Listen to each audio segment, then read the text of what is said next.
for the second time. Thank you all for your patience.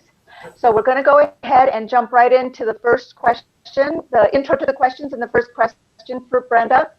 So, Brenda, the crises we've been facing in New Mexico for decades have been amplified by this pandemic. It's shown us how normal has not worked out very well for the people of our beautiful state. It has exposed how ill-prepared and inadequate the existing systems and institutions are in addressing even the basic needs and rights of much of our population. It's highlighted the inequities in economic security in New Mexico, the fragility of our social structure, and overall instability of our economy. The absence of cultural and racial awareness while addressing our many challenges has disproportionately burdened families, undervalued workers, the Native American population, the elderly, poor, homeless, and disabled, those most vulnerable in our communities.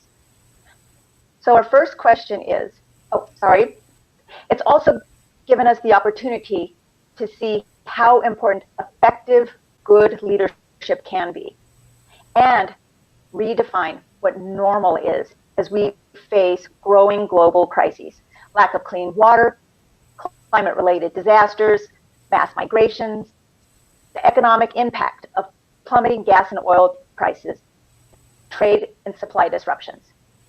So our first question is, how do you see our state government addressing these challenges in a systemic way to mitigate those impacts and better prepare for the future of New Mexico? Very good, Felice, and thank you for the question. And boy, hasn't the emergency we're living through right now shown us just how vulnerable we are? First, there was the conflict in Russia and Saudi Arabia, which was really affecting our oil and gas industry here in New Mexico, which is well out of our control. But now with the COVID-19 emergency, the bottom has just really fallen out. And so now more than ever, and I'm so glad the governor passed the ETA last year, now more than ever do we have to diversify our economy so that we don't find ourselves in this predicament, this emergency again. So to that end, I support reasonable tax revenue increases such as capital gains tax, while still developing sustainable budgets and diversification of our economy. And this really has to be including renewable energy. And what do I mean by renewable energy? I mean solar and wind. We need to make our homes for conversion to solar a lot more affordable. That's what's standing in the way for a lot of families. And we need to make incentivize the purchase of electric vehicles.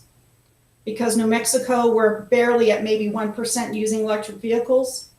And I mention that because if we have less demand of oil and gas because we're using electrical vehicles and we're heating and cooling our homes with solar, we have less need for oil and gas.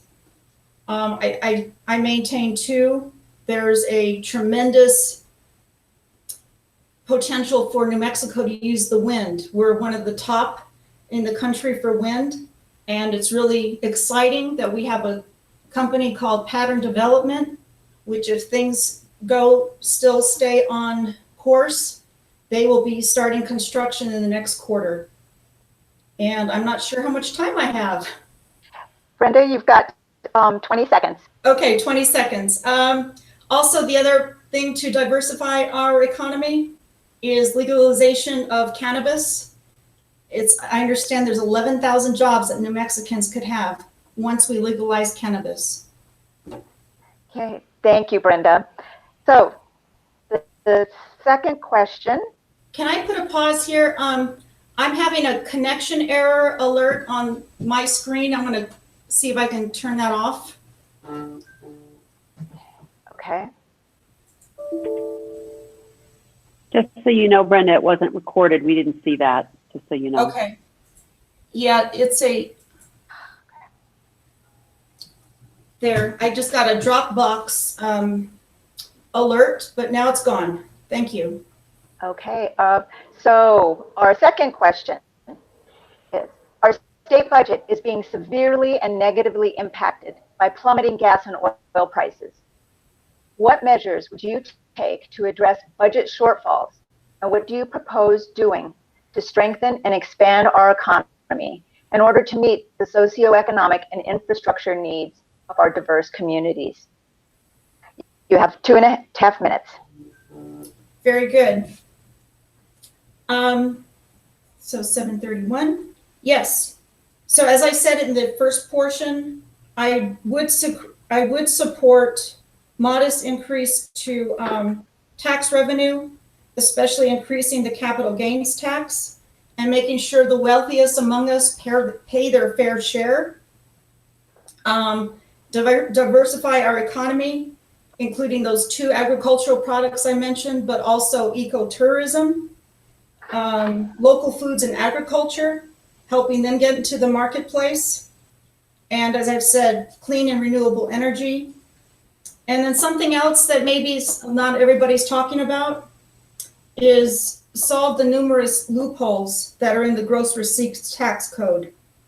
And always ensure that I would never support a tax on food or medicine. You have 1.5 minutes left. Minute and a half left. Okay. Yeah. Well, I'm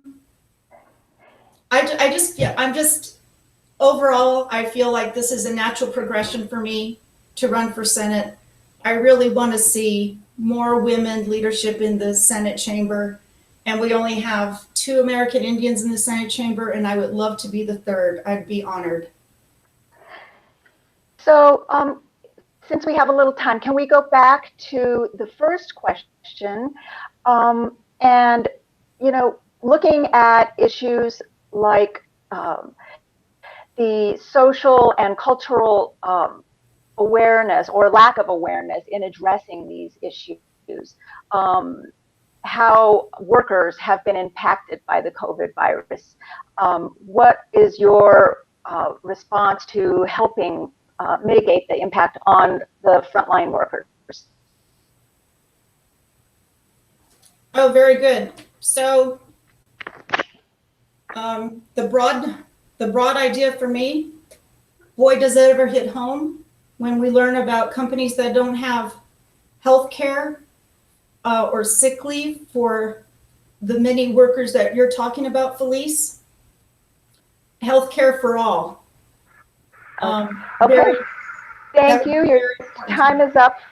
I'm going to move on and let Paula cover the next 2 questions, Brenda. Okay. Thank you. All right. Thank you. Okay. Question 3.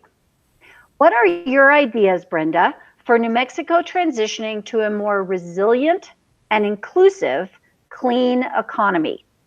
Will we be able to stick with this plan? And what will be your timeline given the economy following COVID-19? So first, I have to say, I am so pleased that Governor Michelle Lujan Grisham started an economic recovery council, because that's with her surrounding herself with that council, and I know some of the members there, they're very they're very smart and very capable is what I meant to say, very smart and capable. So I am really eager to learn what that council has to say to the governor. And with that, I would be really excited to help the governor implement the ideas that they come up with in January. Let's see. And there was another section to that question. Basically, we're asking you, what are your ideas to help us transition to a clean economy? But when we mean clean, we also need it to be resilient, which you might think of in terms of sustainable and inclusive. So what kind of ideas do you have to help us get there? Okay. So, and I've mentioned some of them already, but a green economy, right? To get us off of oil and gas and fracking and move us to renewables. Now, what does that mean? It means helping those who want to get into the renewable economy, help them get there. And so that could be transition funding, while those workers get the education, training, and apprenticeships they need, for instance, to be a wind turbine technician, which is one of the fastest growing jobs in this country. Now, I know Tucumcari, for instance, has a very good program. We need one right here in Sandoval, at Central New Mexico, the community college here in Sandoval. That would be a perfect support for those who want to get into renewables, such as wind.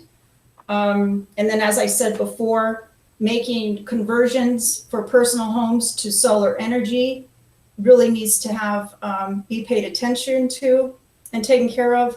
And then also incentivizing purchasing of electric vehicles, again, so we don't have such a draw and demand on oil and gas. All right, and that's your time. Okay, thank you very much. Okay, question 4. Our state law criminalizing abortion predates Roe v. Wade and would be in effect if Roe v. Wade is overturned. What specific measures will you take to provide accessible, affordable, safe, and quality abortion and reproductive health care for all New Mexican women? So I strongly support repeal of the 1969 anti-abortion law. I remember exactly where I was when it passed most recently, and I really couldn't believe it.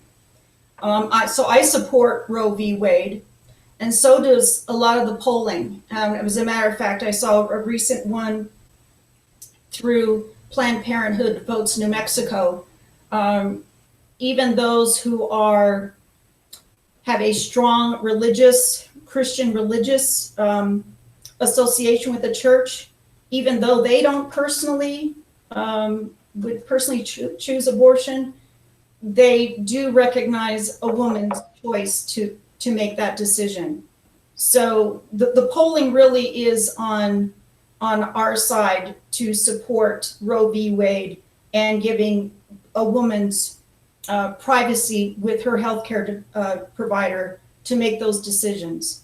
So to that end, I would want to know what financial shortcomings there are in New Mexico and make sure that those healthcare providers have the funding to provide that healthcare to women who need it. Okay, well, short of making sure the funding is there, because that's really important, that's a good point, what will you do to help protect and get this decriminalized so that our women all New Mexico women are protected other than the funding?